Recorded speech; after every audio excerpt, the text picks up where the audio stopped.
Mehar alpha institute of IT Mehar में हाफिज़ असगर अली सोलंकी जी निगरानी में शागिर्दनि खां Daraz seller course, Amazon, Shopify, ecommerce, digital marketing, DIT, CIT ऐं मुख़्तलिफ़ कोर्सनि जी टेस्ट वरिती वई, जंहिंमें पहिरीं position Sindh press club Mehar जे सहाफ़ी आशिक़ अली खोसो जे फर्ज़ंद ज़ुल्फ़िकार अली खोसो हासिल कई, जंहिंखे अल्फा इंस्टीट्यूट ऑफ IT पारां एवॉर्ड सर्टिफिकेट ॾिनो वियो।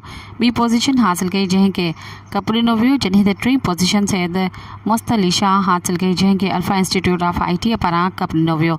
टेस्ट में कामरान अली, हाफ़िज़ फ़हद हुसैन, हाफ़िज़ नदीम अली खोसो, मुसब रज़ा, शकील अहमद ऐं ॿियनि शागिर्दनि हिसो वरितो। इन मौक़े ते हाफ़िज़ अली असगर सोलंकी चयो त अल्फा इंस्टीट्यूट ऑफ IT में दाख़िल शागिर्दनि जी हर माहवार टेस्ट करण जो मक़सदु इहो आहे त शागिर्दनि सिखण सां गॾु लिखंदा ऐं पढ़ंदा त उन्हनि जो ज़हन वधीक कमु कंदो। टेस्ट में वेठल शागिर्दनि जी महिनत ॾिसी दिलि ख़ुशि थी आहे।